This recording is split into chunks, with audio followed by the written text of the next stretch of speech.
नमस्कार, मैं आरबी सिंह यादव और आप देख रहे हैं मेरा YouTube channel RB Singh Yadav editor. आज मैं इंडिया गठबंधन की बैठक की पूरी कहानी और जो कुछ भी वहाँ हुआ है उसको आपके सामने रखूँगा, क्योंकि इस बैठक के बाद स्पष्ट रूप से कोई बात सामने आई है। वो एक समाचार एजेंसी ANI ने RJD प्रवक्ता के माध्यम से प्रसारित की है। उन्होंने जो इंटरव्यू लिया है उसको मैं अपने इस वीडियो के साथ दिखाऊंगा कि वहाँ पर क्या क्या हुआ है। लेकिन ये बात क्लियर हो गई है कि इंडिया गठबंधन की बैठक में EVM मशीन में जो वीवीपैट होता है उसको 100% कंपलसरी करने का प्रस्ताव पास किया गया है।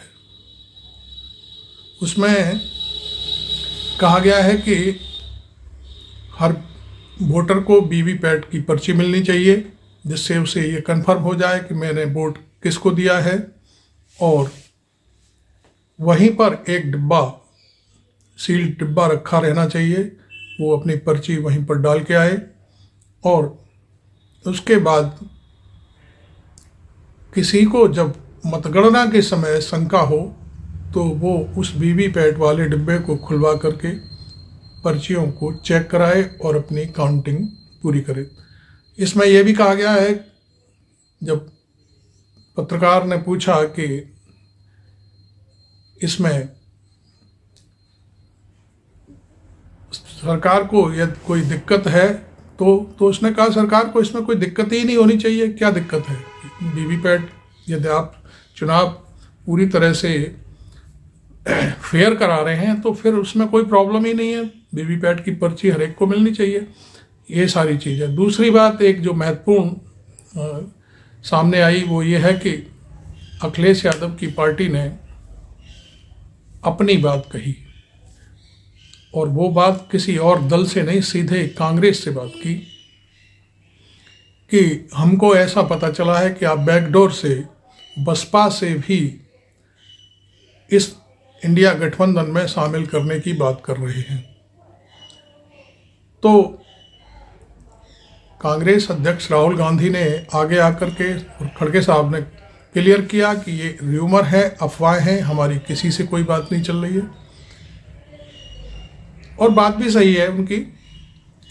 राजस्थान, मध्य प्रदेश और छत्तीसगढ़ में खुलेआम मायावती ने जब कांग्रेस को हराने के लिए वोट करने की अपील की अपने वोटरों से, तो फिर अब बात कहाँ बचती है।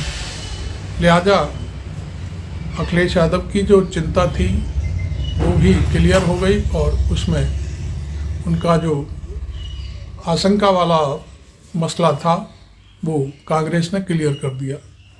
तो इसलिए मैं समझता हूँ कि ये चीज़ें, आज जो कल की जो बैठक हुई है इंडिया गठबंधन की, ये एक बहुत बड़ी महत्वपूर्ण बैठक थी, जिसका पूरा निचोड़ ये था कि आगे चलकर कुछ ही दिन के अंदर सीट शेयरिंग कर ली जाए, और उसमें जो दल जहाँ पर बहुमत में है, कल भी मैंने अपने वीडियो में कहा था, वही उस प्रदेश का नेतृत्व करेगा और वही इस बात को डिसाइड करेगा कि किस पार्टी को कितनी सीटें देनी है। तो अब आप देखिए, मैं अभी आपको अखिलेश यादव और लालू यादव, नीतीश कुमार पर जो भी वार्ता हुई है, RJD प्रवक्ता ने क्लियर किया है बहुत सारी चीज़ें, वो वीडियो दिखाऊंगा।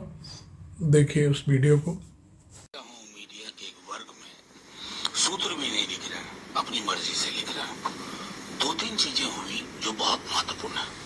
लगभग कमोबेश सबों ने माना कि 3 हफ्ते के अंदर, 3 हफ्ते, ये 24 दिन कर लीजिए, 25 दिन कर लीजिए, सीट शेयरिंग, मास कॉन्टैक्ट प्रोग्राम पर बात हो, और ये सारी चीजें तय होगी कि मीटिंग यहाँ करना है, वहां करना है, यहाँ करना है, वहां करना है। बाकी डिटेल आपको कहाँ एक्चुअली हो गई पहली और कहाँ दूसरी, वो सब तय हो जाएगी। ये तय किया गया कि हम लोगों को 101 मैक्सिमम इंश्योर करना है। ये बहुत महत्वपूर्ण चीज है, 101। तीसरी चीज ये तय किया गया, जो खास तौर पर तेजस्वी जी ने भी एम्फेसाइज किया, कि हमें मोदी जी मुद्दा विहीन राजनीति करते हैं। हमें 5 वैसे मुद्दे देने हैं जो इन्होंने इम्फेटिकली उन्होंने कहा, जो लोगों को लगे कि ये मेरे मुद्दे हैं, चाहे रोजगार का मुद्दा हो, पेंशन का मुद्दा हो, रोजमर्रा की जिंदगी का मुद्दा हो, बच्चों के भविष्य का मुद्दा हो, बेहतर स्वास्थ्य का मुद्दा हो, इस तरह के मुद्दों का चयन कर। ये मैं समझता हूं उपलब्धि इस मीटिंग की रही कि मुद्दों पर बातचीत हो, मास कॉन्टैक्ट प्रोग्राम हो, seat sharing within 3 weeks at a state level should be ensured. ये तय कर लेना चाहिए। मैं समझता हूं उसके बाद जो कुछ आप मीडिया में देख रहे हैं, मैं माफी के साथ कहता हूं, मेरा मन करता है उनके पांव पकड़ लूं। भूत आता है क्या? प्रेत आके आपको कुछ बताता है कि नीतीश जी नाराज हो गए, लालू जी नाराज हो गए? कोई नाराज नहीं हुआ। नीतीश जी प्रणेता हैं, शुरुआत उन्होंने ही की थी, और लालू जी एक अभिभावक की भूमिका में आज भी उन्होंने निर्देश दिया कि देखो वक्त थोड़ा ज्यादा बीत गया, अब सब कुछ टाइम बाउंड पीरियोडिकली ये तय करना होगा। दूसरा सर ये है कि जो रेजोल्यूशन आया उसमें सीधे वीवीपैट की बात करूंगा, इलेक्शन कमीशन तक जाने की बात है, इस पर सर्वसम्मति मीटिंग में बैठी सभी पार्टियों की थी। देखिए, रेजोल्यूशन क्या होता है? एक होता है मेजर नैरेटिव जो 24 के चुनाव को लेकर के, जो मैंने आपको अभी बताया। दूसरा था कभी सांसदों का निलंबन हुआ है, तकरीबन 150 सांसद। राज्यसभा में तो सुना है कि आज कई सांसद चाहते हैं कि निलंबित कर दिए जाए, वो नहीं किए गए। पता नहीं सरकार क्या सोच रही थी कि इतना काफी हो गया, अब ज्यादा थुथू होगी। दूसरा था ईवीएम को लेकर के सर्वसम्मति थी कि हम इलेक्शन कमीशन को जाके कहेंगे 100% VVPAT counting. VVPAT counting 100% secure करने में, इंश्योर करने में कोई दिक्कत नहीं। क्यों? मतलब इलेक्शन कमीशन को या सरकार को इससे परेशानी क्यों होनी चाहिए? और अगर 100% वीवीपैट, जो कि एक बार वोटर देख करके एक अलग बॉक्स में डाल दे जो वही हो, मैं समझता हूं कि जो भी मन में शंकाएं हैं लोगों की वो खत्म हो जाएंगी। क्या मैं ये मान सकता हूं इस मीटिंग की सबसे बड़ी उपलब्धि ये है, क्योंकि ईवीएम को लेकर इंडिया अलायंस के पार्टी लीडर का ही अलग अलग बयान होता था, इस बार ये सर्वसम्मति सहमति से बनी कि वीवीपैट 100% अनिवार्य हो, हर मतदाता को वीवीपैट मिले। लेकर आप लोग सबसे बड़ी उपलब्धि अगर कहना चाहेंगे आप, हालांकि मैं नहीं मानता हूं कि इतनी बड़ी मीटिंग में जहां इतने दलों के बड़े बड़े नेता हों, सबसे बड़ी उपलब्धि का कोई आकलन किया जाए। सबसे बड़ी उपलब्धि थी ये तय करना कि हम 101 मैक्सिमाइज करेंगे, नंबर 1। नंबर 2, हम मुद्दों को से मोदी जी को घेरेंगे। मोदी जी के पास मुद्दे नहीं है, वो मंदिर मस्जिद के साइज पे देश के चुनाव नहीं होने चाहिए। तीसरी चीज कि इलेक्शन के लिए सबसे बड़ा इंस्ट्रूमेंट है ईवीएम, उसमें वीवीपैट काउंटिंग की मांग करना सर्वसम्मति से, मैं समझता हूं ये उतना ही महत्वपूर्ण है जितने बाकी मुद्दे। सर्वसम्मति था ना? बिल्कुल बिल्कुल सर्वसम्मति। ठीक है। असल सवाल ये उठता है कि ममता साहब उस प्रस्ताव का समर्थन किए कि मल्लिकार्जुन खड़गे साहब कन्वीनर भी हो और पीएम के चेहरे के तौर पर भी इंडिया अलायंस की तरफ से रहे। इन दोनों पार्टी के अलावे और किन नेताओं और पार्टियों की सहमति? देखिए, आपको इससे पहले ये जानना जरूरी है, ममता जी ने कहा, केजरीवाल साहब ने सपोर्ट किया, लेकिन खड़गे साहब ने क्या कहा वो अगर आप सुनेंगे ना रोंगटे खड़े हो जाएंगे। नहीं, ऐसे डिनाई नहीं किया, अपनी जीवन गाथा बताइए, अपनी जीवन गाथा, अपना संघर्ष बताया। वो लोगों की तरह रोते नहीं है कि मैं चाय बेचता था, जिसका कोई गवाह नहीं है, लेकिन उनकी जिंदगी के गवाह बहुत लोग हैं। उन्होंने कहा सुनो, पहले हम चुनाव जीत लें, फिर हम प्रधानमंत्री का फैसला करेंगे, और अपनी पूरी जीवन गाथा सामने रखी जो हम में से कई लोग वाकिफ थे। ये होता है एक व्यक्ति का स्टेचर जिसका उन्होंने आज परिचय दिया, और उसके बाद सब लोगों ने कुछ बचा नहीं था बोलने के लिए, खड़गे जी की बात मानी। लेकिन अक्सर चेहरे के मसले पर भाजपा आप लोगों को घेरती है, कम से कम चेहरे की बात तो हुई। ये तो और उदारवादी बात है कि जिनकी बात हुई वो इनकार करते हैं, कहते हैं नहीं जीतेंगे फिर बनेंगे। नहीं, चेहरे की बात बीजेपी जब करती है ना, तो मुझे लगता है कि लोकतंत्र को खत्म करने के लिए वो कुछ भी कर सकती है। हमारी कॉन्स्टिट्यूशन की किताब में कहीं भी हमारा ये व्यक्ति केंद्रित नहीं है। आप पढ़िए प्रधानमंत्री के चयन का, ये हमने क्या कर दिया है। प्रधानमंत्री जी को साबुन की टिकिया बना दिया, शैम्पू प्रधानमंत्री के पद को शैम्पू का सैशे बना दिया, या कोई फल का टुकड़ा बना दिया। सामूहिकता रहे तो देश में वो परिस्थितियां नहीं होंगी जो अभी हम देख रहे हैं। 150 सांसद निलंबित हैं, 16 मिनट 10 मिनट में बिल पास हो रहे हैं। ये लोकतंत्र पे ज्ञान दे रहे हैं।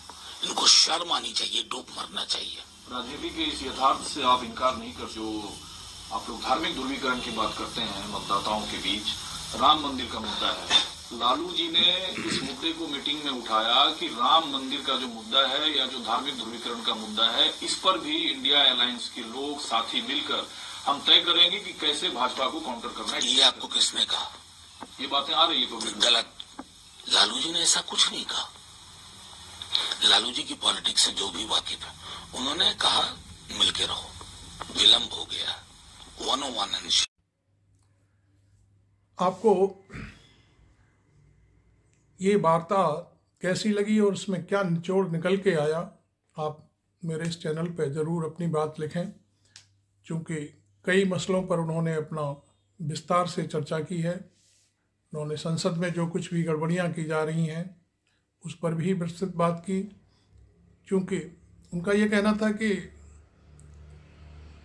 कल भी शायद, कल मीन्स आज भी शायद, राज्यसभा के कुछ सांसदों को निष्कासन करने का बेताबी से इंतज़ार था कि आज हमारा भी निष्कासन हो जाएगा, और उन्होंने वहाँ पर बेल में जाकर के सारी चीज़ें कहीं। लेकिन सरकार की तरफ से पीछे से कोई संकेत मिला कि अब ऐसा मत करिए क्योंकि बहुत बदनामी हो रही है। और यहाँ तक था कि राज्यसभा जो के सभापति हैं उनकी मिमिक्री करते हुए एक सांसद की रिकॉर्डिंग भी दुनिया भर में फैल गई है। तो ये शायद मैं समझता हूँ आज कोई इस तरह का मसला नहीं होगा। बात भी उन्होंने ये कहा कि संविधान की वहाँ हत्या की जा रही है। जिन बिलों पर 1-2 घंटे चर्चा होनी चाहिए, उन्हें 2-3 मिनट के अंदर, 15 मिनट के अंदर पास किया जा रहा है। तो मैं, चूँकि मेरे सामने ये बात आई, इंडिया गठबंधन में क्लियरिटी क्या क्या बैठक में हुआ वो क्लियर होना चाहिए, तो आज मैंने आपके सामने ये बात रखी। तो आपको ये वीडियो कैसा लगा आप मेरे को ज़रूर बताएं, शेयर करें मेरे वीडियो को, और मुझे मेरे चैनल को सब्सक्राइब करें और मुझे फॉलो भी करें और मुझे ज्वाइन करें, जिससे मेरी ताकत बढ़े। Thank you very much.